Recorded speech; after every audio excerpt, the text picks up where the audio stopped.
Mesdames, Mesdemoiselles, Messieurs, bonjour.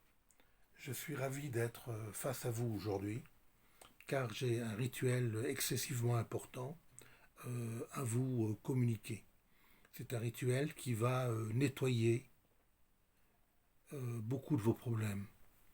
On m'a demandé, on m'a prié de le donner, donc je ne l'ai pas donné avec réticence, je l'ai donné avec passion et compassion. Parce que je sais que beaucoup d'entre vous ont des problèmes matériels et c'est un rituel qui apporte énormément sur le côté pratique des choses. Donc voilà, euh, c'est un rituel qui, d'une part,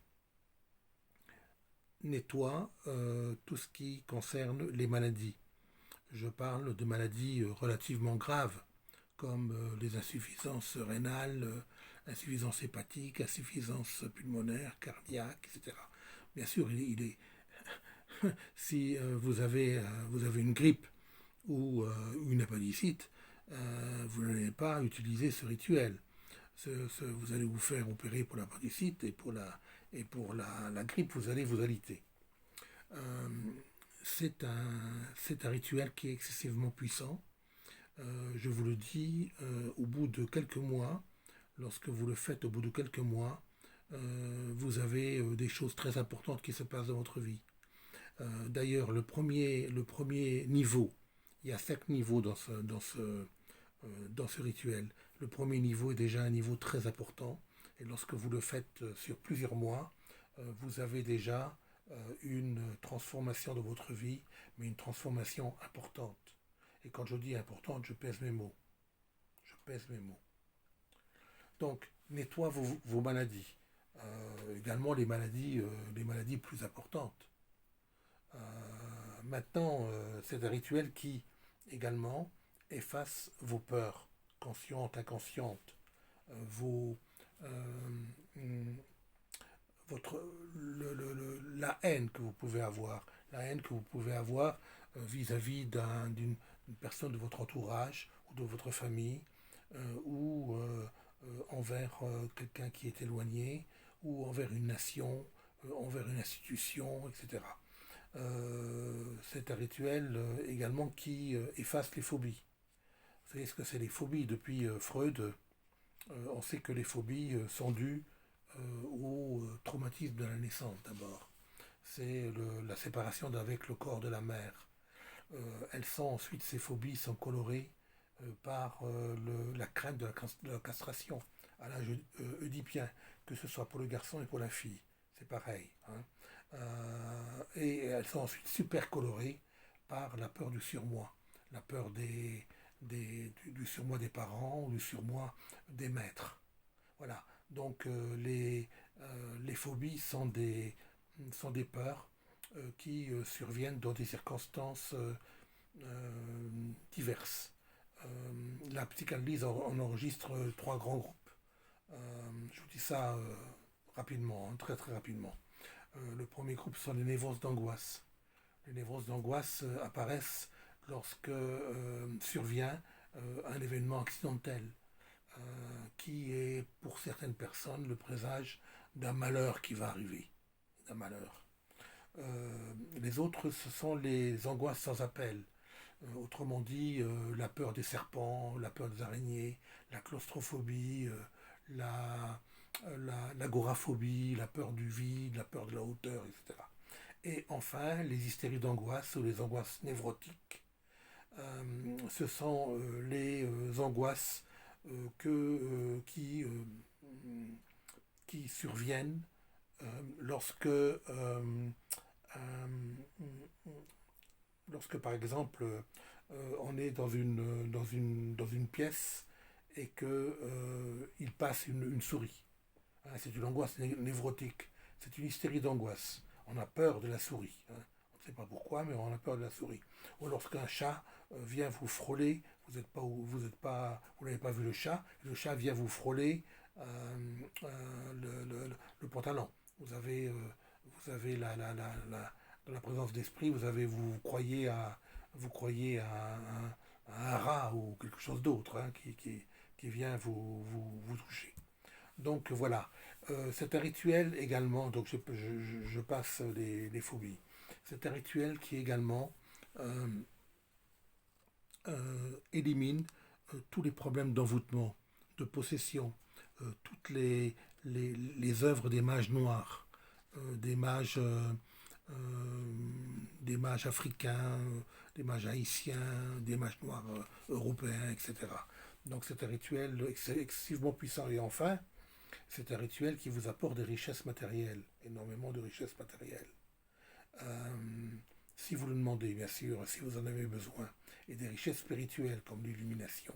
C'est très important l'illumination, mais si vous le demandez, bien sûr, l'illumination et la remontée vers l'éternité, comme je vous les ai expliqués dans le cours d'ésotérisme théorique et pratique que je vous ai fait il y a un mois de cela. Voilà. Donc, entrons directement dans le sujet. Quelques avant-propos. Avant-propos, avant que je vous explique ce rituel qui est très très intéressant. Vous apprendrez des choses et vous allez pouvoir gouverner votre vie et non pas vous mettre à la solde de personnes qui vont vous donner des rituels africains, etc., qui ne marchent pas sans des blablabla, tout ça. Hein. Ne vous laissez pas imprimer par cela. Voilà. Donc, entrant euh, plutôt n'entrons pas d'abord dans le concept de rétrécissement de la conscience ou de rétrécissement de l'imagination, comme c'est le cas depuis que la télévision, Internet, les réseaux sociaux, en général l'acculturation, sont entrés dans nos demeures. Euh, Entrons plutôt dans le concept d'extension de la conscience, extension de votre imagination. Donc, ce rituel que je vais vous donner aujourd'hui est un rituel qui étend votre conscience, qui étend votre imagination. C'est un rituel qui engendre des forces incroyables qui vont vous protéger contre tous les dangers extérieurs. Et c'est un rituel qui va faire en sorte que tous vos désirs matériels, je dis bien tous vos désirs matériels, se réalisent. C'est un rituel donc qui étend la conscience, qui étend notre imagination, qui attire à vous des formes élémentaires extrêmement puissantes. Et vous n'avez qu'à faire ce rituel, à bien le faire, car c'est un rituel assez compliqué. Je vais vous décrire les archanges et les anges. Je vous dirai plusieurs choses sur cela. Et les archanges et les anges ne s'invoquent pas comme cela par des rituels liturgiques ordinaires. Ils ne viennent pas. Hein. Les archanges et les anges sont spéciaux. Hein. D'accord. Donc, euh, c'est un rituel qui est un petit peu compliqué parce qu'il s'agit d'augmenter votre conscience, étendre votre conscience, augmenter, visualiser, hein, visualiser. Donc la visualisation n'est pas facile parce que c'est la création. Il s'agit de créer des formes pensées. Euh, des formes pensées, c'est-à-dire de créer ce que vous ne voyez pas. Les archanges que je vais vous décrire, au départ, vous ne les verrez pas. Mais vous les imaginerez lorsque vous fermerez les yeux. Vous les imaginerez tels que je vous les décris. Et les anges également, les chérubim. Et donc, c'est pas facile au départ, mais vous allez voir, les choses vont se passer d'une façon très naturelle. Très naturelle. Car c'est un rituel qui élève des forces extraordinaires, qui engendre des forces extraordinaires. Donc, commençons très rapidement. Hein. À vos plumes, à vos stylos, afin de noter tout ce que je vous dis sur le plan d'élan divin, le plan d'Adzilut, le plan de Bria, le plan des archanges, et le plan de Yetzira, le plan des anges. Euh, il est vrai que ce rituel n'est pas facile, mais au bout de quelques mois, au bout d'un mois ou deux déjà, vous avez déjà une grande perception des choses lorsque vous allez le faire 5 fois dans la semaine, le matin ou l'après-midi quand vous pouvez. Mais lundi, mardi, mercredi, jeudi, vendredi, reposez-vous samedi, dimanche. ce n'est pas nécessaire de le faire le samedi et le dimanche. L'âge de 25-30 ans me paraît être le seuil le plus opportun à partir duquel vous pouvez travailler. Avant, bon, amusez-vous, profitez de la vie, bon, ne vous intéressez pas à ce genre de rituel. Euh, Soyez circonspect. Donc voilà, c'est un rituel qui se... Donc je rentre dans le rituel là, hein, parce que je vais faire un peu plus vite, hein, je ne veux pas que ça dure 45 minutes. Euh, Entrons dans le rituel. Le rituel a 5 niveaux. 5 niveaux. Le premier niveau, il y a 2 degrés. Alors les 2 degrés là sont très intéressants, vous allez voir. Très intéressants, parce que je vous donne l'extension de la conscience d'une part, et d'autre part, je vous donne le rituel de la croix kabbalistique qui est très, très simple, hein. Je vous en dirai plus tout à l'heure. Le premier degré, le premier niveau, deuxième niveau et le cinquième niveau sont très faciles. Le troisième et quatrième sont un peu plus difficiles. Pour la visualisation des archanges et des anges, c'est un peu plus complexe. Voilà. Donc, on rentre dans le premier niveau. Premier niveau, premier degré. Extension de la conscience. Qu'est-ce que veut dire extension de la conscience en langage scientifique? C'est l'assomption de la forme télesmatique. Autrement dit, vous allez faire cet exercice-là chaque jour. Vous allez voir ce que ce rituel va vous apporter.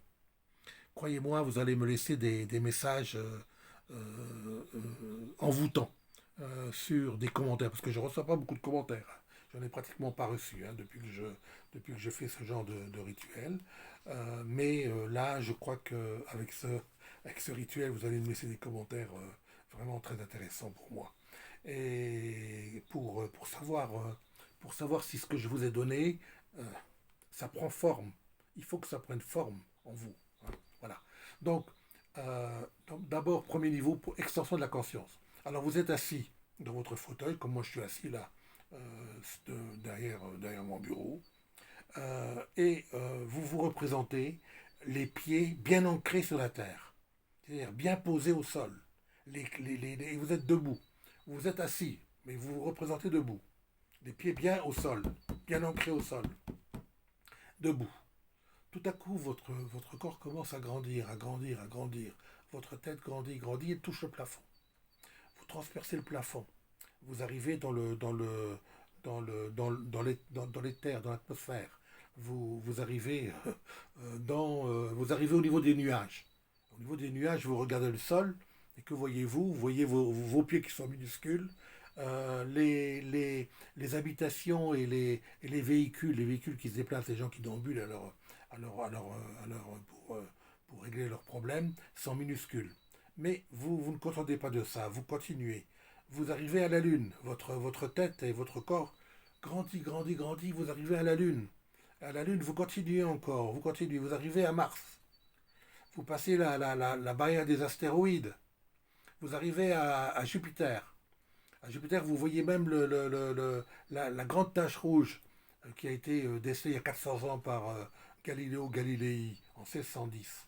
Lorsqu'avec son télescope, premier télescope qu'il avait construit, il a vu cette tache rouge. Alors, cette tache rouge, c'est un cyclone extraordinaire à des vents de 1500 km/h qui font 4 fois la surface de la Terre, qui se déploie à une vitesse énorme. 1500 km/h, ce n'est pas connu sur Terre. 500-600, c'est le maximum du maximum, mais encore 600, c'est rare. Donc, vous continuez, vous arrivez à Jupiter, vous arrivez également à Saturne. Vous arrivez vous voyez les anneaux de Cassini, les anneaux de Saturne. Vous grandissez, Uranus, Neptune, et vous arrivez aux extrémités de notre système solaire. Aux extrémités. À une année-lumière de la Terre, c'est-à-dire à 10 000 milliards de kilomètres de la Terre. Vous arrivez à la ceinture de Kuiper, à la ceinture de Hills, à la barrière de Oort. O-O-O-O-R-T. C'est un scientifique que j'aime beaucoup, un scientifique néerlandais, un scientifique qui a fait beaucoup de découvertes en son temps. Il est décédé là maintenant, mais c'est un scientifique que j'aime beaucoup. Voilà, vous continuez et vous arrivez à la première, votre tête grandit, grandit, grandit, vous devenez Dieu, vous êtes Dieu. Vous arrivez à la première, à l'étoile la plus proche de notre système solaire. C'est l'étoile, c'est Proxima du Centaure, à 4,2 années-lumière de la Terre, c'est-à-dire à 42 000 milliards de kilomètres de la Terre. Mais vous grandissez encore, vous avez l'expansion est infinie. Vous allez, tiens, vers les piliers de la création, qui se trouvent à 7000 années-lumière de la Terre. C'est-à-dire que la lumière met 7000 ans pour nous arriver. Ce que vous voyez comme, lorsque vous regardez au télescope, euh, j'ai eu l'occasion de le faire, lorsque vous regardez les piliers de la Terre, vous regardez les piliers tels qu'ils étaient il y a 7000 ans.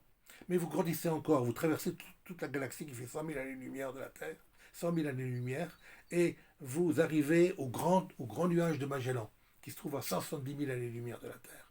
Mais vous ne vous contentez pas du grand nuage de Magellan. Vous allez au petit nuage de Magellan, à 200 000 années-lumière de la Terre. Et vous grandissez encore. Vous grandissez. Vous grandissez. Vous êtes Dieu. Vous avez la force de l'omniscience, l'omnipotence de Dieu. Vous arrivez à la galaxie la plus proche de la nôtre, qui se trouve à 2,5 millions d'années-lumière de la Terre. Et là, vous êtes véritablement divin. Vous êtes Dieu.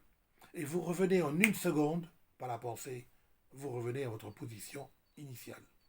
Alors faites-le chaque jour.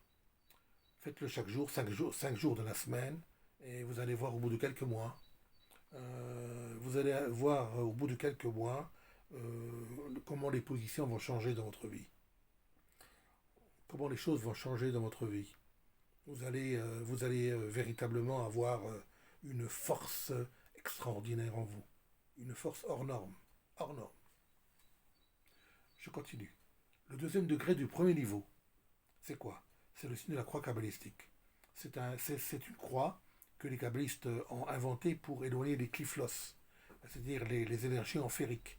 Parce que ce genre de rituel attire les énergies amphériques. Les énergies amphériques n'aiment pas que l'on fasse ce genre de... que l'on invoque les archanges. Je vous ai dit dans une conférence précédente, je vous ai dit que les archanges et les anges ne peuvent pas être invoqués par les rituels liturgiques traditionnels. Parce que ce sont des automatismes, des ordinateurs. Ils sont sans compassion, sans passion. Mais ils sont très friands très friands et très sensibles à ce genre de rituel. Donc les archanges et les anges ne peuvent être invoqués que par ce genre de rituel. Sachez-le. Instruisez-vous un petit peu. Hein. Sachez reconnaître ce qui est bien et ce qui est mal. Donc voilà. Donc le signe de la croix kabbalistique, cette croix kabbalistique sont les kabbalistes qui l'ont inventée. C'est une croix, tout simplement. Hein. Vous faites une croix. Alors là, vous ne touchez pas votre corps physique, car si les clifos vous attaquent, ils attaquent votre corps éthérique et votre corps surtout aurique, votre corps astral, votre corps, votre aura. Et donc, vous touchez votre aura, c'est-à-dire à quelques millimètres de votre fond. Ato, Malkout, vous dites, à droite. Vegebura, Vegedula, Léolam, Amen.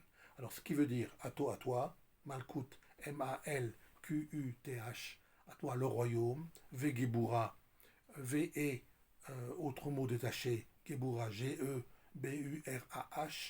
le royaume, la puissance, Vegedula et la gloire, Vegedula, V-E, Gedula, G-E-D-U-L-A-H, les Olam, Amen, dans l'éternité, ou pour les siècles des siècles. Voilà. C'est un rituel qui est très simple, c'est un rituel que vous faites à l'entrée, à la sortie des rituels, des grands rituels, kabbalistiques que je vais vous donner, parce que c'est un rituel, c'est une croix qui élimine toutes les énergies amphériques qui peuvent venir vers vous. Maintenant, le deuxième niveau. Alors, le deuxième niveau, il va falloir que vous créiez un cercle imaginaire.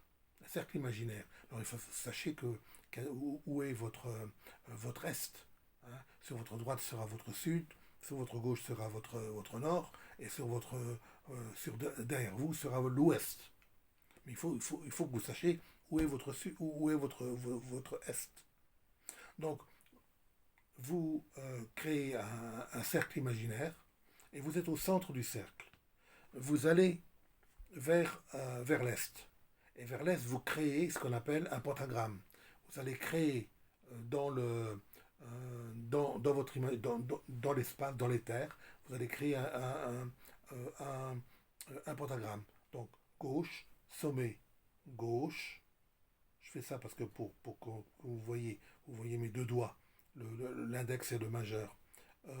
Gauche, droit, et vous fermez le pentagramme. Alors je le refais d'une façon plus vous ferez grand le pentagramme, mieux ça sera. Hein.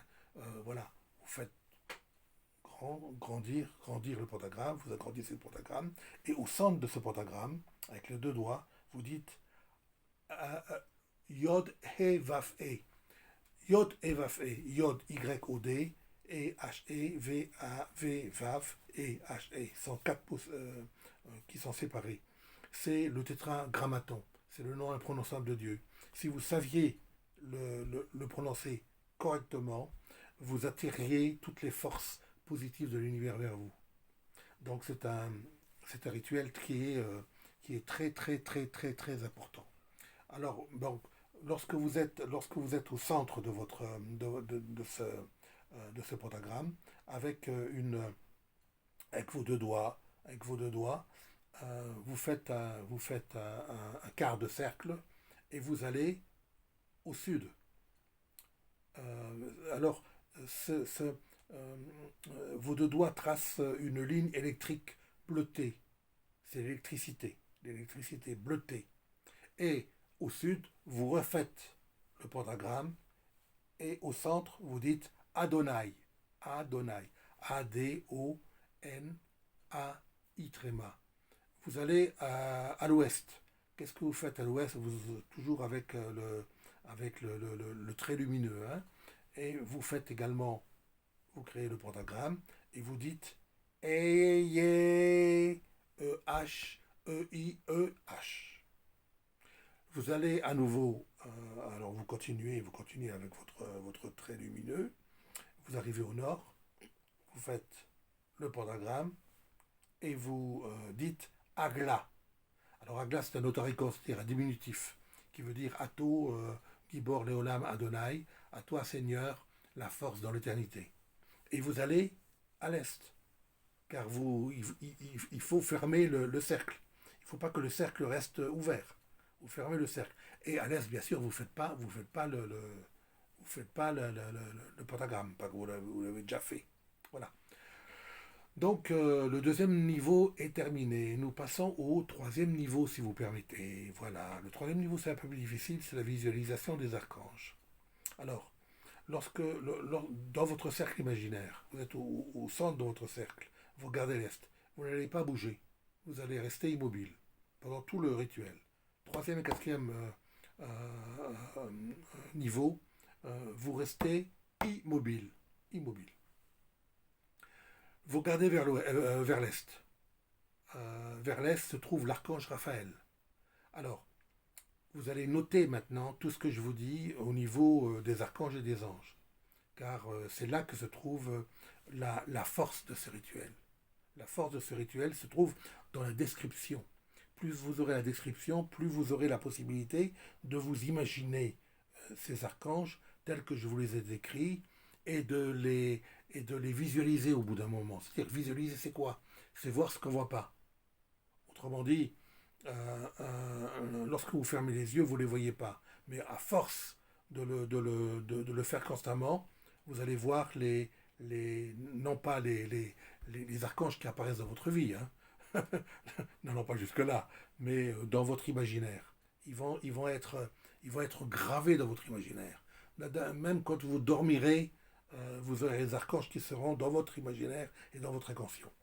Donc, l'archange Raphaël, qui est en face de vous, l'archange Raphaël, il a l'apparence d'un homme, l'apparence humaine, mais d'une taille d'environ 3 mètres. Même 3 mètres, c'est minimum.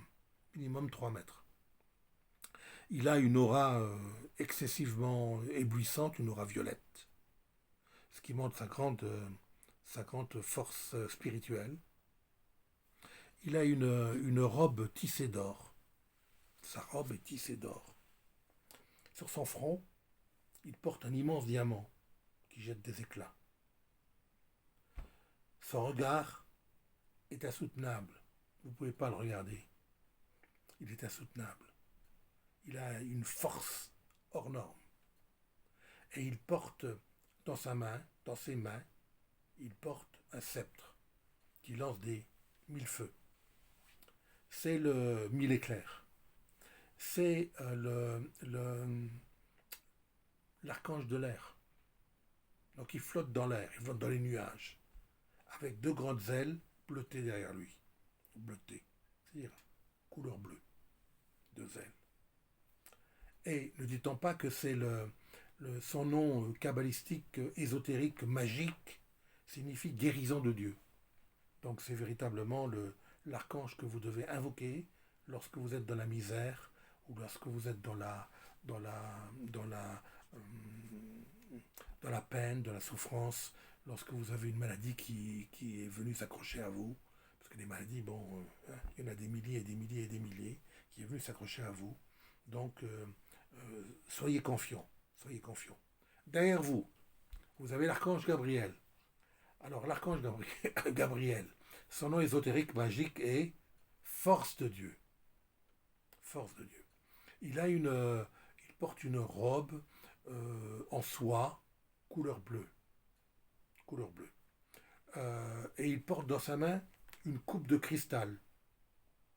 Derrière lui coule un torrent, une chute d'eau, qui fait des bruits de tonnerre et qui lance des éclairs. À un moment donné, vous imaginez que la froideur, l'humidité de l'eau traverse le pentagramme que vous avez dessiné et vient toucher votre sphère de sensation et éliminer toute haine, toute peur et toute phobie. Voilà. Donc c'est un rituel extrêmement puissant à ce niveau-là. Maintenant, sur votre droite, vous avez l'archange Michael. L'archange Michael. Alors, l'archange Michael, quel est-il? Il a l'apparence d'un homme. Il est vêtu d'une robe, d'une armure d'or, Et il porte un bouclier et un casque une couleur vermeille. Il porte également un manteau pourpre. C'est le paludamentum. C'est un mot latin. P-A-L-U-D-A-M-E-N-T-U-M. Paludamentum. C'est le manteau pourpre que portaient les généraux de la Rome antique en guise de force magique de l'impérium dont ils étaient investis. Ils étaient investis d'une force magique de l'impérium, de l'empereur et de l'empire romain. Il porte dans sa main également une épée à lame flamboyante. Et alors, à un moment donné, vous imaginez que c'est l'archange du feu. Donc, il y a une immense chaleur qui se dégage de lui.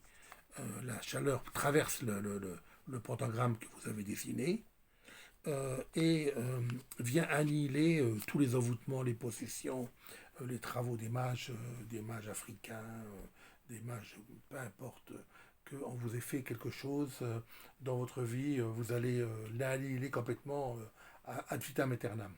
Sur votre gauche, vous avez enfin l'archange Uriel. L'archange Uriel, quel est-il? L'archange Uriel, a comment dirais-je, il a l'apparence d'un vieux sage, à la longue barbe blanche. Il est vêtu d'une robe couleur noire ou verte, scintillée de pierres précieuses. Son nom ésotérique, magique, kabbalistique est lumière de Dieu. On le représente souvent debout, les pieds sur un pentacle sur lequel est gravé un pentagramme et en bandoulière une corne d'abondance. C'est cette corne d'abondance-là qui va vous apporter des richesses considérables, des richesses matérielles considérables si vous le demandez. et des richesses spirituelles, bien sûr, l'illumination sur les plans supérieurs, si vous le demandez. Voilà. Donc je vous ai décrit les 4 archanges tels que vous devez les avoir dans votre imagination lorsque vous faites ce genre de rituel. C'est un rituel extrêmement, extrêmement puissant. Extrêmement puissant. Et je ménage mes mots. Maintenant, nous allons passer au 4e et avant-dernier niveau. C'est la visualisation des anges, des chérubim.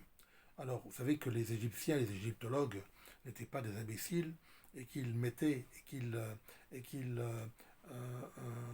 plaçaient aux 4 points cardinaux, hein, l'est, l'ouest, hein, ils plaçaient des dieux et des déesses. Ce sont des dieux et des déesses égyptiennes qui sont les gardiens du temple. Ce sont eux qui refoulent également les kyphos. Ils n'avaient pas encore à l'époque le signe de la croix kabbalistique, donc ils avaient les gardiens qui les gardaient, hein, les 4 gardiens. Et ces 4 gardiens-là, je vais vous les décrire, parce que ce sont des gardiens extrêmement importants, ce sont des anges qui habitent sur le plan de Yetziratique, de Yetzira. Nous sommes sur le plan de Assia, hein, comme je vous l'ai expliqué la dernière fois, si vous avez suivi mes conférences. Voilà. Donc, vous êtes toujours au centre du cercle, vous ne bougez pas. Vous avez en face de vous, qu'avez-vous en face de vous? Vous avez le chérub de l'air. Il correspond à l'archange Raphaël, au signe zodiacal du Verseau, et à la déesse égyptienne Hathor, Hathor.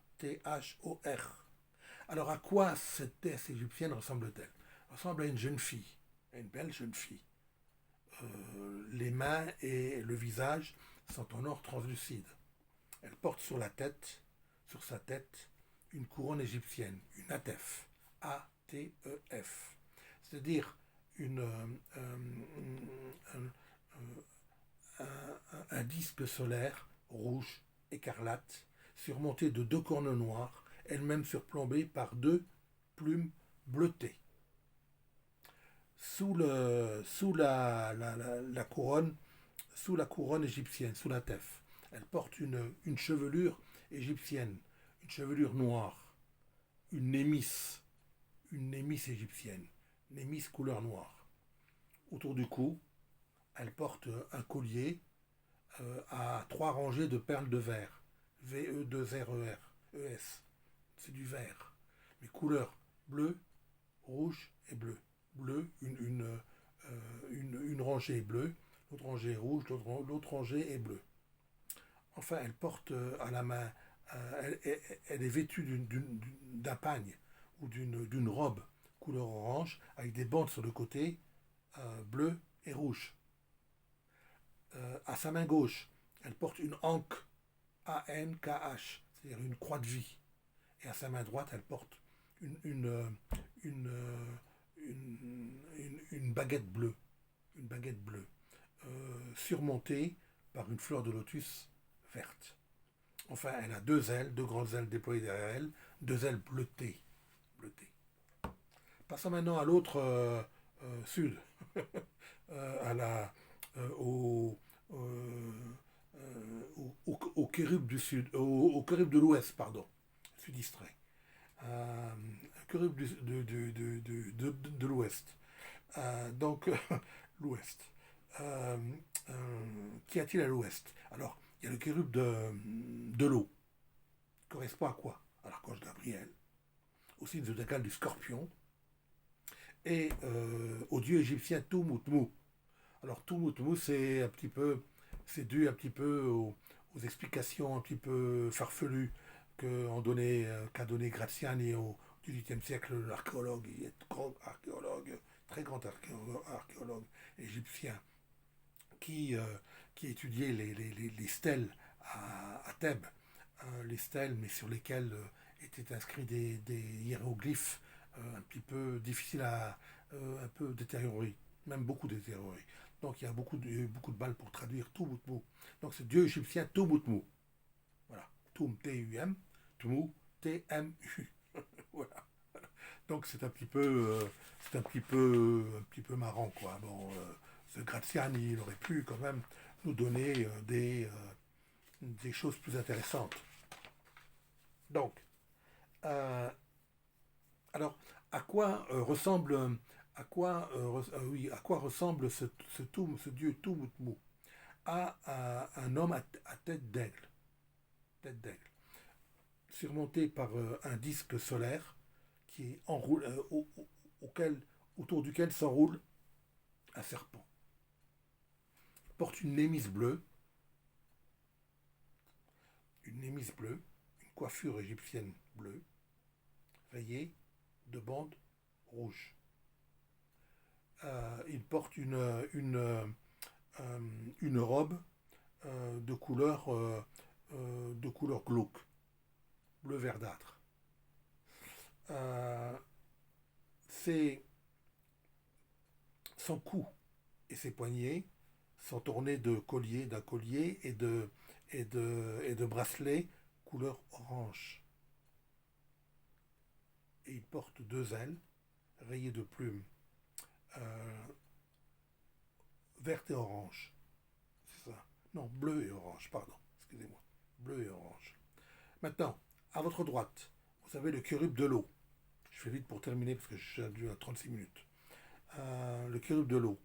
Donc, le chérub de l'eau correspond à l'archange Michael, au signe zodiacal du lion, et à la déesse égyptienne Tarpesh, T-H-A-R-P-E-S-H, Tarpesh.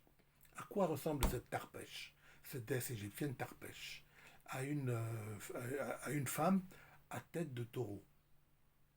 Tête de taureau. Avec.